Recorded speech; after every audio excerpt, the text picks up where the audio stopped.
getting you guys a little off balance. Yeah, I think that definitely happened, and you know, it was like we lost cutters, we got back cut at times.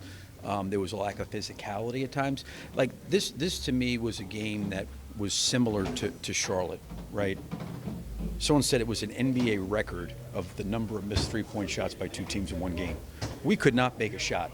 I loved our compete all the way through and the way we were just trying to stay. Charlotte. Yes, Okay. yes. And you know what?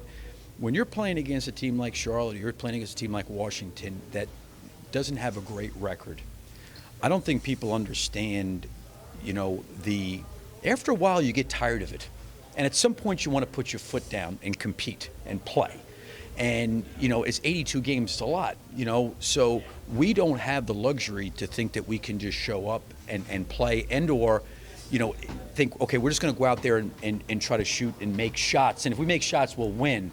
When we're not making shots, but we're not doing the other things at the other end of the floor. That was the discouraging part because we can't control the shot making. I love the shots we were getting and how we were playing, but then it got into we were forcing stuff, we were overhandling, over-penetrating, trying to make passes that weren't there, weren't handling the break correctly, and then to your point, we're off bodies, they're back cutting us, you know, we're not the first to some loose balls and some, you know, some rebounds and, you know, just never controlled the ball. You brought up you have to look at.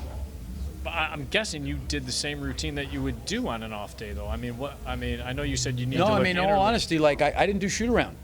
I didn't do shoot around today. You know, I'm not going to sit there and blame shoot around because I've been a part of shoot arounds where you have a shoot around and you go out and you don't play great, and all of a sudden you don't do shoot around and you play. You know, I think with the way we're trying to play identity-wise, having some of the injuries, the minute restrictions, you want to use some of that time for those guys to get their legs. So I am not using that as an excuse, but I have to look at, you know, did we as a coaching staff get these guys ready to play today? Gotcha. And that's I have to look at that. I feel like that's my responsibility. So, I mean, I've always said this before. I think when it comes to any kind of team, instead of like pointing fingers or casting blame, I got to look internally first and say, okay, what could we have done different? What happened? What was the reason? So listen, it's all of us. It's the players, it's the coaches, it's everybody. Right, and not to hammer this point too much, but you guys did have film and walkthrough at the team. Oh, yeah.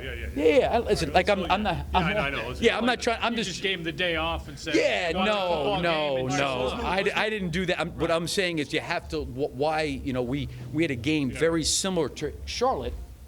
As this game was identical. We didn't shoot the ball well, but you know we grind. But yes, we took care of the ball. We really even Vooch missed a couple free throws, but you know what? Like that was so impressive to me. Vooch missed 2 free throws at the end of the Charlotte game. We didn't hang our head or pout and say we got to play 5 more minutes. We got in there and compete. We jumped on. Like we have to. We're not good enough to sit there and say, okay, we're good. If we make shots, we're going to be okay. We got to do everything else. And believe me, I'm not like saying that. That's what I want to move off it. But back to the turnovers real quick. You had 9 from Kobe and Josh. Do you think that was them just, like you said, there wasn't much shot making, so they were trying to do too much, or was it just laziness or sloppiness? No, I don't know if it was laziness or sloppiness. I think we got to read the defense. I think at times we get caught playing off of one leg, and when you play off of one leg and get up in the air, it's really hard to make decisions. And when you do try to make a decision, you can't take it back. Sometimes playing off of 2 feet, if you don't like what you have, you can kind of pivot. And we've done a pretty good job of that. We've done a pretty good job of taking care of the basketball, you know, for most of the year. I would not classify Washington as a high turnover team. They're not a team that forced a lot of turnovers. So, you know, to me, there was the concentration. I think the fundamentals, the skill work, all that kind of stuff. Thanks a lot, Billy. Okay. Yep. All right, guys. Thank you. All right, take